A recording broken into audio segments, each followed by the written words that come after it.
verse 14, sabi niya doon, wherefore he saith, kaya sinabi niya, umising kayo, kayong mga tulog, nakatulog, at tumayo kayo sa mga patay, at ng Panginoong Jesus ay magbibigay ng ilaw sa inyo. Yan, sarili kong translation yun. And let's pray. Panginoong Diyos, kami po'y dudulog sa inyo para commit itong third point ng ating lesson about spiritual renewal. At Lord, sana ikaw ang mag-preach, mangaral sa bawat isa sa amin para ito'y maging maliwanag, walang manggagaling sa akin, kundi gamitin mo lang ako at ikaw na masunod, ikaw maluwalhati, lahat-lahat ay sa inyo. Puri dahil yan ang hinahangad mo, Panginoon. At tutulungan naman na wala sa amin, dahil tao lang kami, kundi kami magpuri sa inyo. Kaya't bilang kahilingan din ay basbasan mo itong aral para maintindihan ng bawat isa sa amin. At sana maging dahilan ito para mag-isip-isip kami at ang aming spiritual ay gising na gising at malaman namin kung ano ang dapat namin ginagawa bilang isang Kristiyano na yun yung niligtas Panginoon Diyos. Opo, ito ang aming dalangin sa pangalan ni Jesus. Amen. Sabi natin last time na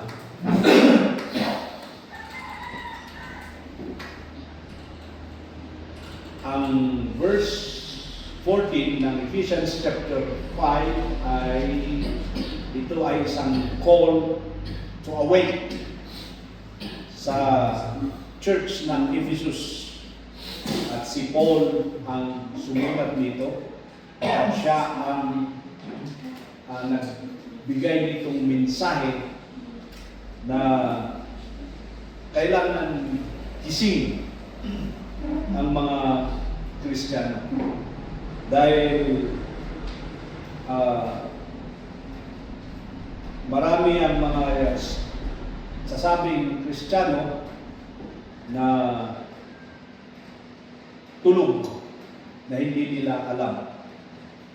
Nakikinig sila pero hindi sila magkilos. Alam nilang salita ng Diyos, ngunit ayaw nilang ilagay sa gawa. Nag-a-attend na sa church, pero ayaw naman makihalo sa gawain ng church. At hindi nila alam yung mga delikado, no, sa gawain ng isang tulog. Dahil merang tulog, pwedeng hindi mabuhay kahit magising. At sila yung mga Kristiyanong inactive. At sila yung mga Kristiyanong komportable sa kanilang kalagayan. Alam niyo ang pinakamagandang gawin sa buhay? Matulog. Yun ang pinakamaganda. Pero ang delikado, yung kung gigising ka pa.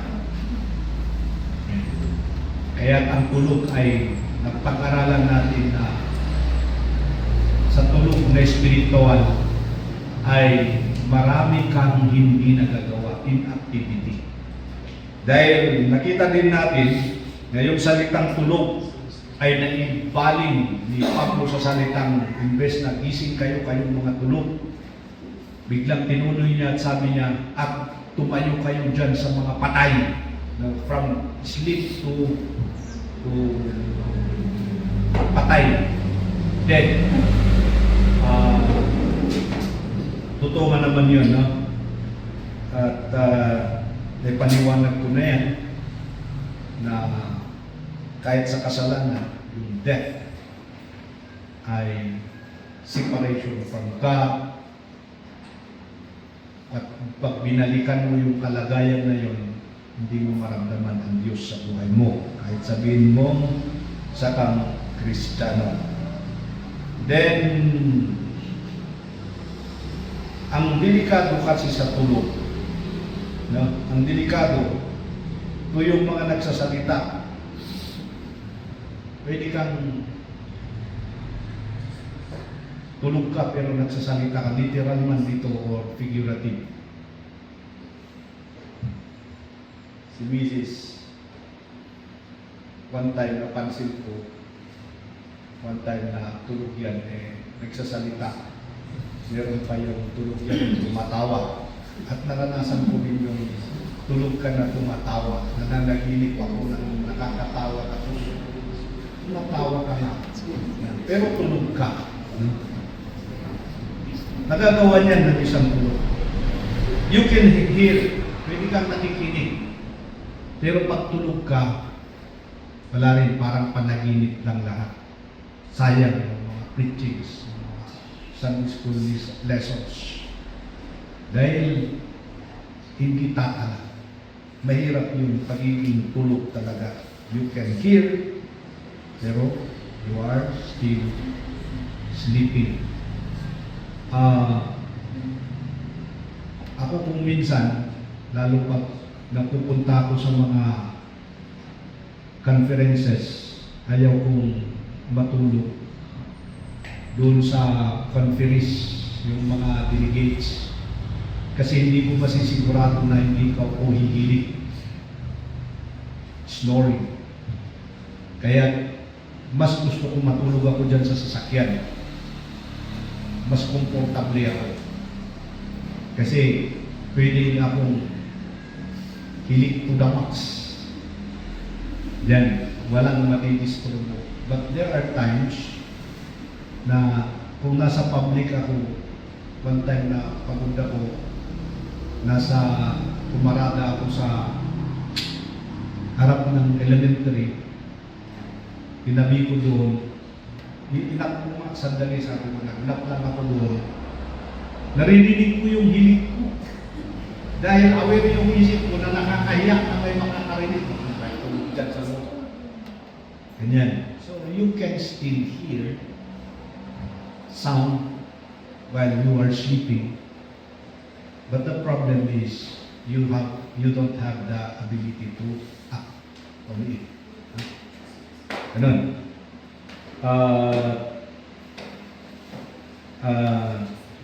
Yung iba, pwede kang lumakad na tulog. Ito yung sleepwalker. No? Ito yung mga delikado, yung mga tao. May mga taong tulog pero bumabangon yan na nakikit yung mga naglalakad yan. Yan. Literal yan pero pwedeng mangyari sa spiritual na buhay. Meron ninyong, you can sing. Kahit you can sing on the top of your voice here in the chapel or this place, house of worship. Pero pwedeng tulog ka pa rin, no?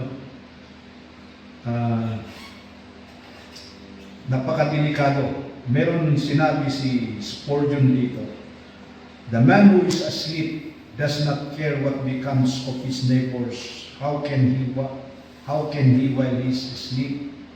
And how some of you Christians do not care whether souls are saved or damned. Sabi niya dito, ang tulog na tao, wala siyang pakialam sa mga tao sa paligid na niya. Hindi niya pakialaman yan kung pa-impirno o hindi. Meron ba kayo nun? Ang mahirap, ito yung mga question ko sa matagal ng Kristiyano na wala man lang na-sharean. Ibig sabihin, nagising siya sa katotohanan, nakilala niya ang Panginoon, pagkatapos tinanggap niya tapos natulog. At sa ilang taon, bakit walang bunga? Dahil wala siyang pakiramdam sa mga tao kung pupunta sa impyerno o hindi. Hindi niya alam pa mag-share. Sa tagal ng panahon, hindi niya kaya i-share ang salvation. Anong nangyari sa ganitong tao? Dalawa, tulog o patay. Yan. Kaya ito ang sign ng isang tulog according to Charles Spurgeon. It is enough for them if they are comfortable. Ang importante sa kanila ay yung komportable silang papunta-punta na lang ng church, pa-church every Sunday. Monday, Tuesday, Wednesday, wala silang pakialam sa kanilang spiritual na buhay at higit sa lahat,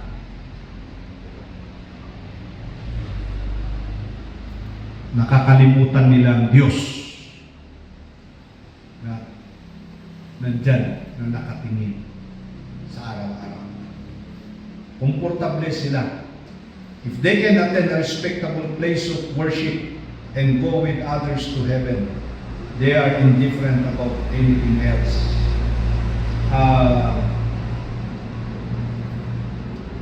Ito yung mga taong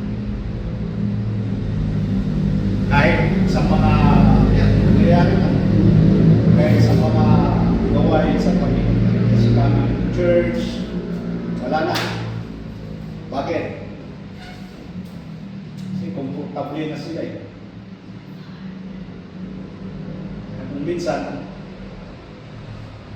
mapapaisip ka na lang saan yung mga salita ng Diyos na kanilang binasa, saan yung salita ng Diyos na kanilang napakinggan sa tagal-tagal ng panahon bilang naging Kristiyano. Pangatlo, nakita natin yung call. Pangalawa, ano yung pangalawa natin na point? Call to awake and condition when arise. Pag-aralan natin dyan. And lastly, the consolation of awake and raise. Yung gising at nakatayo na siya. And mahirap yung point 2 natin ay pwede kang gising pero nandun ka sa kalagitnaan ng mga patay. So kailangan mong tumayo from that, no? Kasi may mga ganyan na hindi ka man lang makatayo-tayo sa spiritual na pamumuhay mo. Ang mga kasama mo, mga patay. And this time, ano ba ang napapala mo? Ano ang konsolasyon mo kung ikaw ay Kristiyanong gising at tumayo ka at umalis ka doon sa mga patay, buhay na patay, walang ginagawa, inactivity. Sabi niya dito, and Christ will keep you live. Nakita niyo yan sa verse niyo? At wala kayo kasing Bible. Sa verse 14, ang liwanag dyan, nakasulat dyan. Nung sabi ni Pablo, mabibigyan kayo ng ilaw. Alam niyo, ang Kristiyano, kahit matagal ka na, kung wala ang Panginoong Hesus na magbigay ng liwanag sa inyo, hindi wala, tisod ka ng makatisod at matitisod ka ng matitisod at makakatisod ka din. Kasi para kang bulag. Maglalakad ka pero wala kang guide, wala kang ilaw. Hindi naman pwedeng bibigyan ka ng Panginoon ng ilaw na nandun ka sa patay. Patay ka talaga yan pag ganun. Literally, ang patay, linalagyan nila ng kandila. Parang ganun ang picture. Hindi pwede. Tagtag na kasi sa tradition, pag magpatay, bigyan nila ng ilaw. Tinanong ko yun noon, dahil practice nila nun, nakita ko yung patay yung yung linan ko, na lalaki. Bakit? Lalaki pa na kandila yung lalaki. Ano ba? Ang turo pala nila, turunan nila, ay para daw may ilaw siya sa kanyang daanan dito sa kabilang buhay. Kaya napaisip ako, sabi ko, tanggap nyo na ang kanyang nilalakaran na yung patay siya ay impyerno. Dahil ang impyerno ay madilim.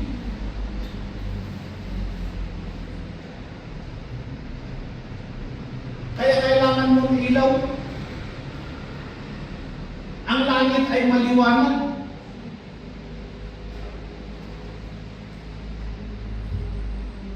Sa ating mga Kristiyano, sa katotohanan, sa buhay natin, ang Panginoong Jesus na ilaw is the light. Pero hindi nakita yan sa John chapter 1. Hindi siya pinansin na liwanag. Ewan ko kung bakit. Basta sinabi ni Jesus na hindi siya pinansin. Hindi nagliwanag sa kanila. Paano ko ba ipicture itong liwanag? Hindi nagliwanag.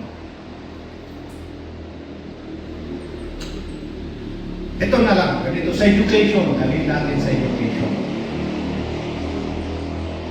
Alam nyo, ang dalawang bata, pag nag-edad yan, ngayon, pag nag-edad yan ng 6 years old, papasok na yan sa grade 1. Ang isang tao na bata na nailawan, nabuksan yung isipan, naliwanagan yan, alam niya na ang A, B, C, D, E, F, G, yung alphabet. Alam niya na ang 0, 1, 2, 3, 4, 5, yung mga numbers. Pero, ang isang, kahit nandoon sila, pag yung isa ay hindi naliwanagan, hindi nabuksan yung isip, madilim pa rin sa kanya, hindi yan makaka-recognize ng ABC. Pakita mo yung A, sabihin niyang K. Pakita mo yung letter M, sabihin niya M. Hindi niya pa rin mabasa. Bakit? Huwag mong masisiyan. Bakit? Hindi kasi nabuksan yung isip niya dyan eh.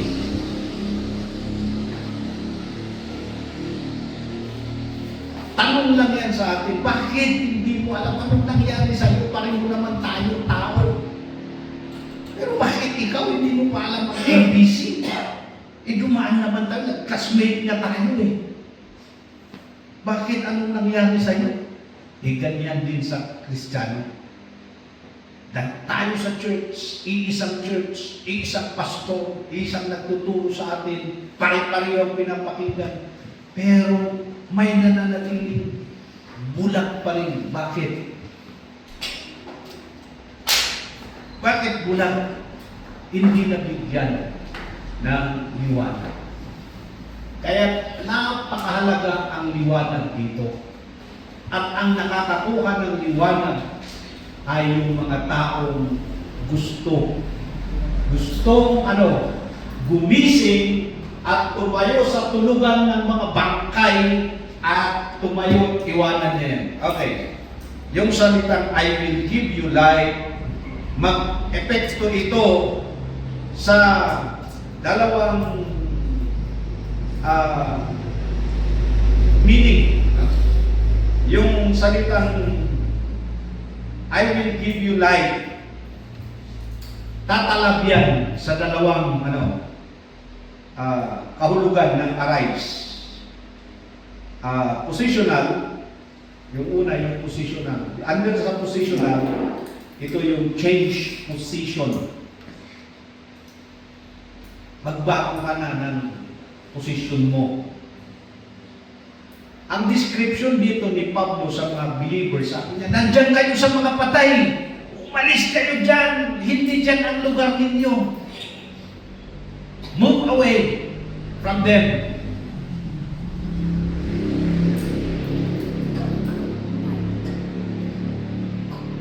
Yan ang gustong sabihin dito. Change position. Huwag kang pwedeng, hindi ka dapat nananatiling nakahiga dyan. At tatayo ka man, dyan ka lang. Hindi. Umalis ka dyan. Umalis ka sa kinalalagyan mo. Hindi mangyayari kung hindi mo makita.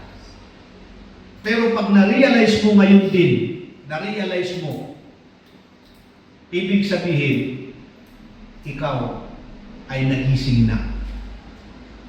Kung ngayon ay na-realize mo na ikaw ay tulog, alam mo, natulog ka at kailangan mo nang magpatuloy dyan sa pagkagising mo. At ang susunod dyan, sabi nga, tumayo ka. At ang susunod dyan, tumayo ka, umalis ka dyan sa buhay na yan.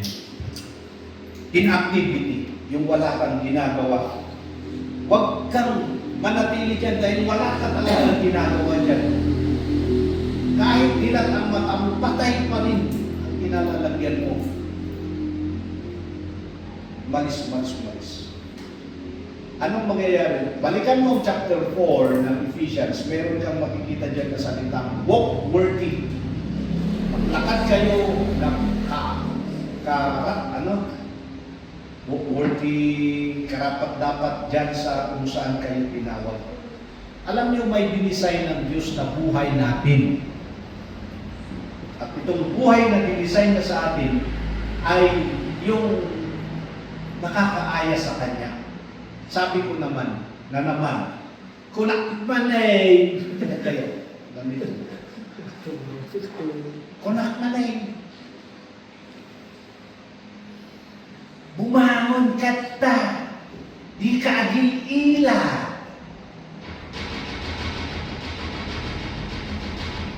Panawang ata.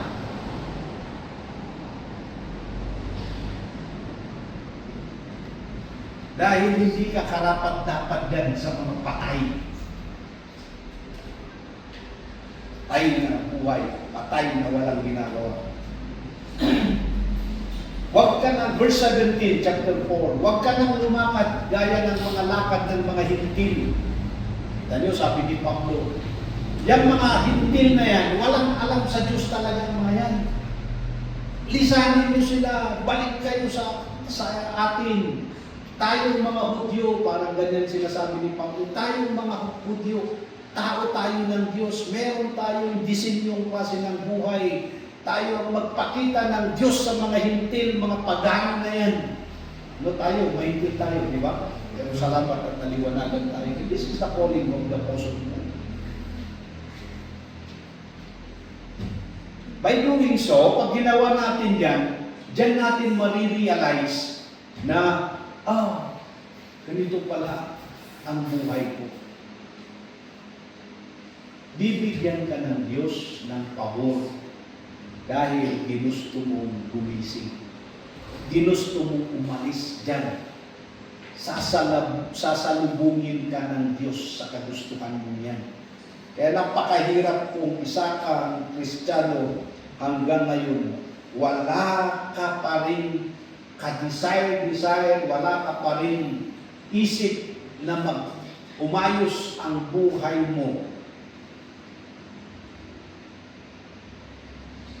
Pagkatapos na itong preaching, sino naman kaya ma-offend at ayaw na mag-church? Hindi ako ang natatanggihan nyo kundi ang Diyos. Ito, sinasabi ko lang yung salita niya.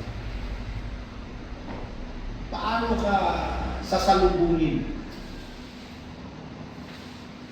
ng Panginoon at maramdaman mo, makuha mo ang ilaw niya kung wala ka man lang ka-desire, wala kang hangarin na ikaw ay babago. Sa umpisa lang yan sa hangarin na yan, Diyos na ang susundo sa iyo. Sa daanan mo na yan. At makita mo, magliliwanag ka. Verse 22, chapter 4.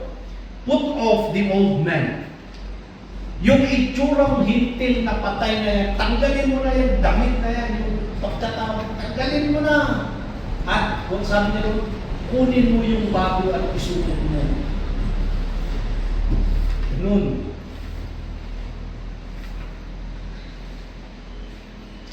May influence pa rin yung pagkatao ko dati. Nung nasa mundo pa ako. Kuragid akong magsuot.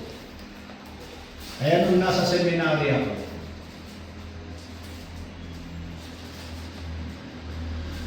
na-realize ko lang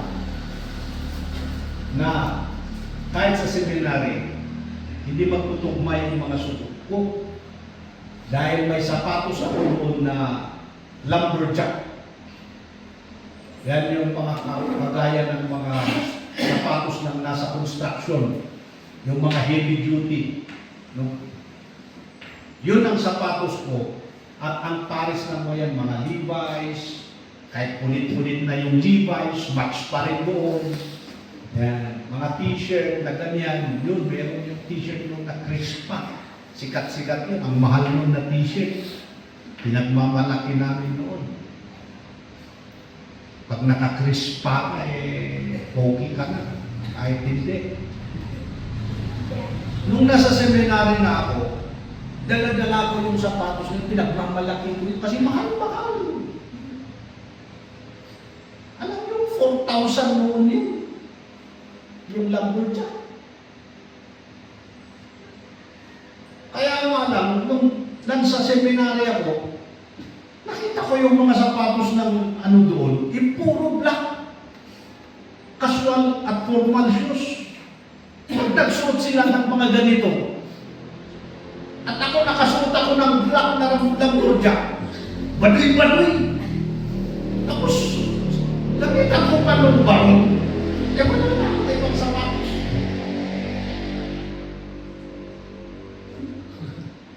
Saka lang ako natutong magsapatos ng mga ban. Tumagal-tagal na ako sa seminary. Nung naging senior na ako doon. Kasi palagi nilang sinasabi, senior, you should be according to the juniors. Marami na kayong matutunan. Pero, nung umalis ako, naka-graduate na ako sa seminary, pa rin. Hindi ako masyadong magbabarong. Pero, yung puso ko nakabarong. Ang daming atake sa atin nung sabi nila, alam nyo kung anong nasa puso mo, yun ang lalabas sa labas. Ito nga naman. Pero ewan, hindi ako guilty na naka-jeans ako na pwede ko itong suotan ng barong. Naka-black shoes. Ako yung gusto kong i-point. Alam niyo, may buhay tayo na dapat kahit gusto mong iwanan, tanggalin mo na yan. Tanggalin mo. Meron appropriate sa atin. Ganun. Na buhay. At maganda tayong tignan. Hindi ako nagsasalita ng suot lang. Nagsasalita ako dito ng buhay. Itsura ng buhay natin. Yan ang sinasabi ni Pablo sa mga taga-Ephesians. Tanggalin nyo na. Diyan ang positional side ng sabi ni Pablo, bumangon ka at mabigyan ka ng ilaw. Yung practical side naman, ibig sabihin,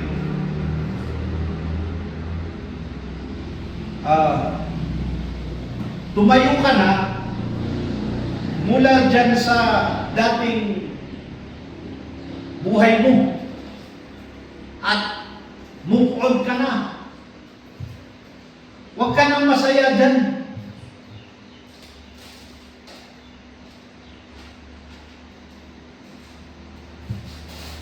Huwag ka nang masaya dyan. Ano ba yung dating buhay mo? Dapat hindi ka na masaya doon. Yung mga makamundong buhay, I mean, yun ang tinutukoy dito ni Paul. Yung pagiging wala kang connection sa Diyos, mga buhay yan noon. Yung mga buhay na marami sa iyong buhay, plastic, Tupperware,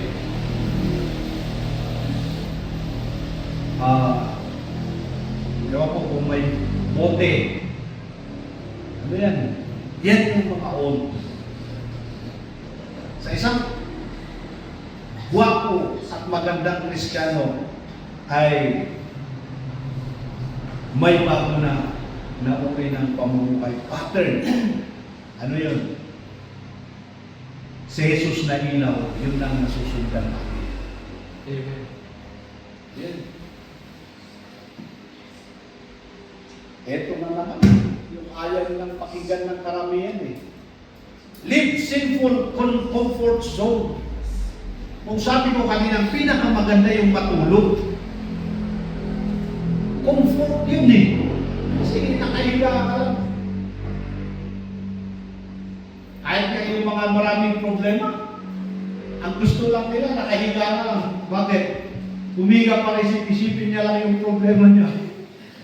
Problema ko wala akong pera, sino kaya magpautang. Isipin mo kung punta mo doon, bilahin mo na lahat yung mga pwede mong utangan. Pagkagising mo, pagbangon mo sa buwan, nangihinga ka. Hindi konkreto yung mga utangan mo na inisip mo. Wala ka ng lakas kumilos. Balik ka na naman, higa na lang ako. Natapos ang isang araw, yun ang ginawa mo. Ba't ganun?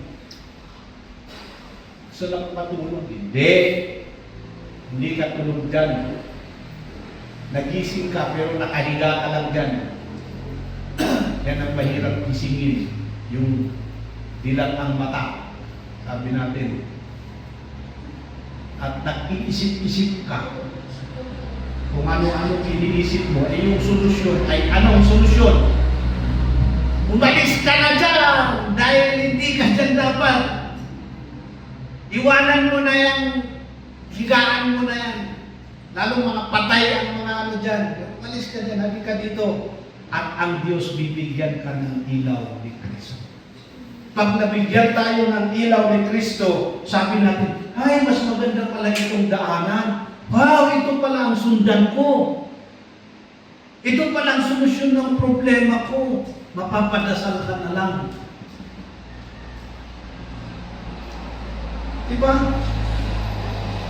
Napatingin ka doon sa ilaw ni Kristo kaysa yung mga taong utang ako sa Kanya, solusyon ko, utang ako sa Kanya. Alam mo na soon, pinuntahan mo yung mga tao, pinautangan ka, nadagdagan yung problema mo. Bakit? Dati ang problema mo, pag-uutangan, ang sumunod yung utang mo. Dadagdagan ka na. Pangatlo, saan ka nakukuha ng pambayad? Di, nagkaroon ka na ng maraming problema. Eh kung umalis ka sana sa ganun pattern ng Diyos, ng buhay at sa Diyos, maliwanag ang tatahakin mo. Kasi pag maliwanag, ang tatakin mo, ang daming matuturo ang Panginoon sa'yo. Bakit ka napunta sa ganyang problema? Kasi una, hindi ka, ano yung pinag-aralan natin, hindi ka Kristiyanong manager. Pag may pera ka, hindi ka tuloy nag-church. Saan ka napupunta? Doon sa kayang abutin ng pera mo. Nagwawaldas ka. Pag naubos yan, gusto mo ulit. Yung kasiyahan na yan, by hook o by crook, pilitin mo magkaroon para maulit yung kasiyahan na yan. Tignan nyo, yung example sa amin, sabi ko nga, sa Sabela kikita ko yung mga kapitbahay, sabi ko, hindi hirap. Kami pag mag-birthday, one time nag-birthday itong mga itong kambal na mag-birthday, dalawa sila, siyempre. One time, ang kuha lang namin, kinuha lang namin, handa namin, siopaw. Isang siopaw. Oo, kami lang siopaw. Alala niya yan? Talagay sa lamesa. Prank kami. Birthday na yan. Para wala silang masabing hindi sila pinapansin. Hindi lang ako si Bill. Pero yung siopaw yun na special na siopaw din. Alam nyo, yung mga kapitbahay, nakita ko, hindi ako nagchichismis, sorry, nagbibigay lang ako ng halimbawa. Kita ko yung mga kapitbahay. Wala namang trabaho. Oo, yung mga mag-birthday sila, grabe na ko. Maingay sila. Halos buong gabi. Ang dami nila doon. O din ang mga kapitbahay. Kami naman hindi pumupunta. Dahil hindi ko naman gawain yung gawain nila. Pulutan. Saan sila kumuha ng pulutan? Saan sila? Doon nagpasan sa akin. Wala namang trabaho ang mga to. Pero matindi ang pulutan nila. Abutin nila ng lumang magdamag. Saan sila kumuha ng pinambili ng inumin nila? Minsan nakaaway. Saka nagpumuha pa sila ng video okay. Kung minsan na-enjoy ko tuloy yung kanta nila. Lalo pag yung may isang magaling doon na umawi. Magandang boses. Napakinusan. Bongga. Pinabukasan, dyan na yung Bombay. So, patati-tato na sabihin mo na ako. Kung nakikilala nila yung oras na darating ng Bombay, nandun sila sa akin. Nagwanan nila yung mga nandun sa may mga tao nandun. Sabi ko, pambihirang klase ng buhay ang mga ito. Ang gumagawa ng problema sa buhay. Bakit naging ganun? Kasi maliwanag sa kanila ang buhay ng Kristiyano. No? Naintindihan niya yan? Yan ang practical na application ng sinasabi ni yan yung mga buhay noon. Ayaw natin. Live sinful comfort zone. Kita nyo, hindi nila makita na kasalanan yun. Pero masaya kasi Masaya si katawan Pabayaan mo na yung utak na magproblema bukas na pagdating ni Bombay. Basta importante masaya si katawan ngayon. Ganon. Ba't wala silang maisip na ganon?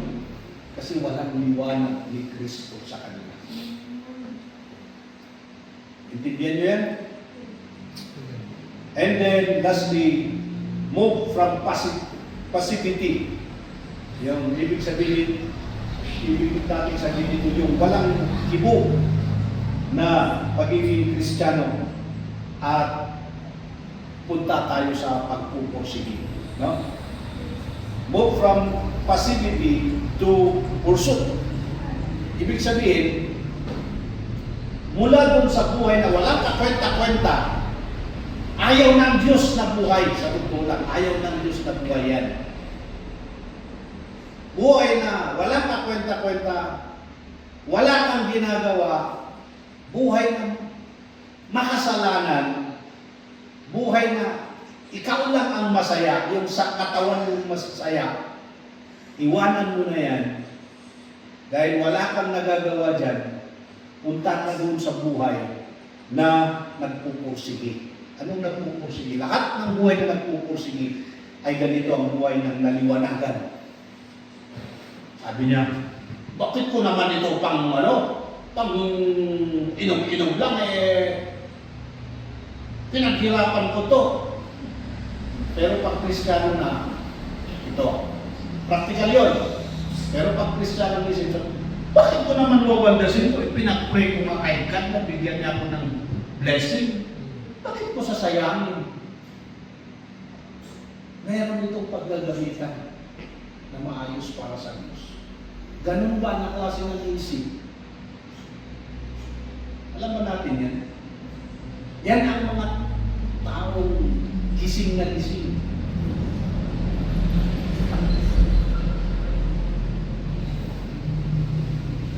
Practical side ulit. Pinaghirapan ko to.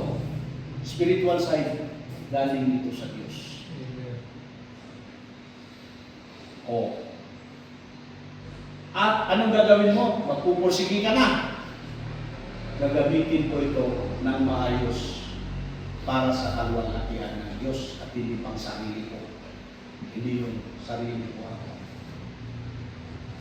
Pag ganyan palagi, alam niyo sa amin, sabi ko, Lord, ay, nako. Noon, sabi ko, Lord, grabe naman ang buhay. Buhay ko. Dapat sa profession ako, kasi professional ako, professional ang asawa ko.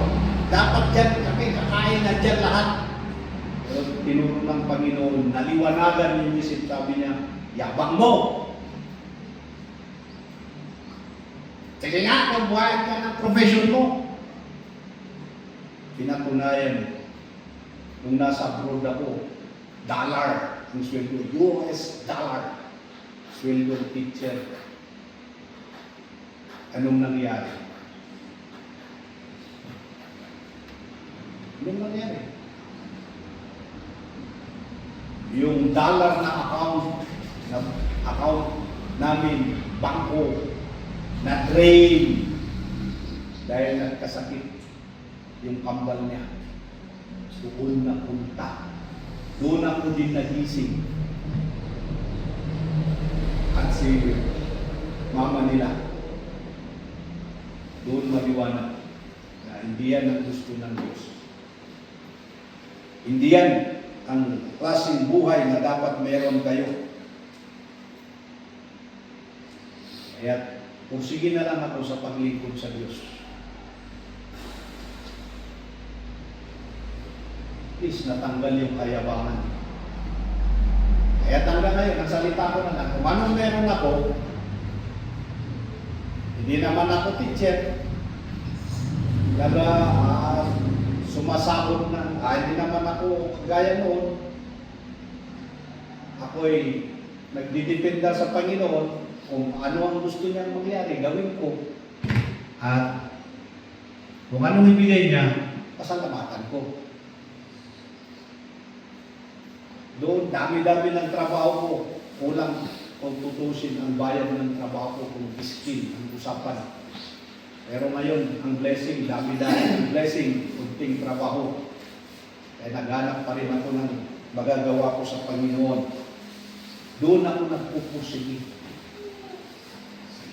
Ayan, narinig niya yata yung kabal, kaya dumating. Ayan. Hindi na may balik yung nangyari dyan.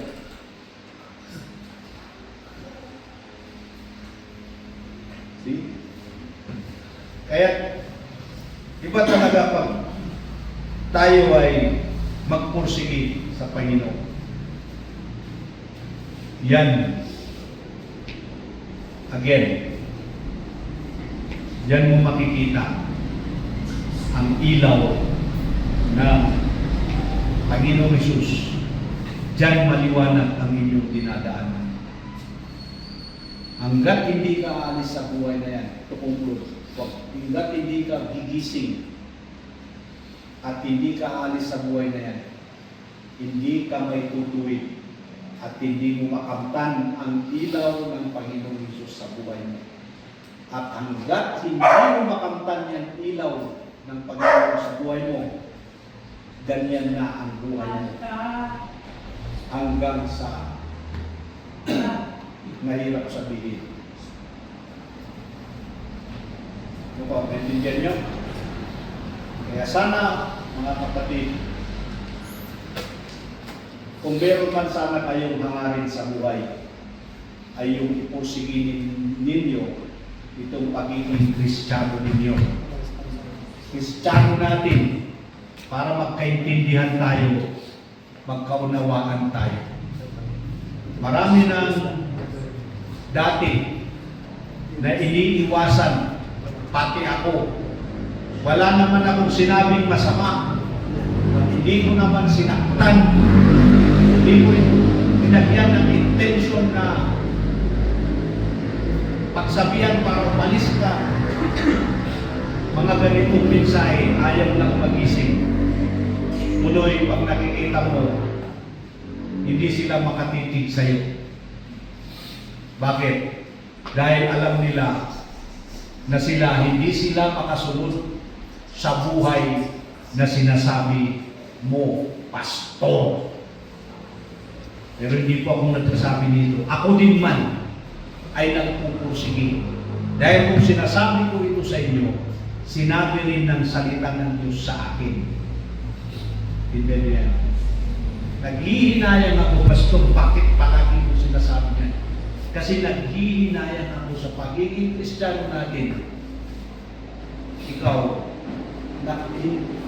hindi mo man lang maranasan yung katotohanan ng biyaya ng Diyos dahil ayaw mong iwanan yung buhay mo na yan kung bakit gustong-gusto mo at masaya ka dyan. Ayaw mo yung ligaya sa buhay na yan ay nasa Panginoon, makakamtan mo yan kung bigyan ka ng liwanag ni Jesus. Paano mabigyan? Anong konsolasyon mo? Na maliwanag ang buhay mo, ang dinadanan mo. Number one, gising. That is the all. Gumising ka. Pangalawa, tumayo ka dyan at iwanan mo yung kinalalagyan mo. Pangatlo, bibigyan ka ng ilaw. Yan lang ang tatlong mangyayari. Asan yan makikita, Pastor? Ephesians chapter 5, verse 14, ulitin ko, awake thou that sleepest, and arise from the dead, and Christ will give you light. Yan ang pinakamaligayang buhay ng isang Kristiyano.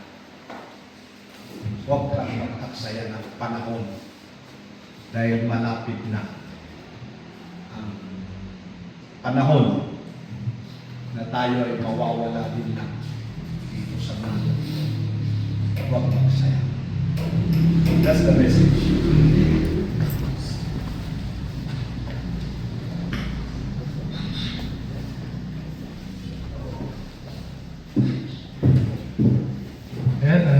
Thank you very much, Pastor. Tinapit us na message.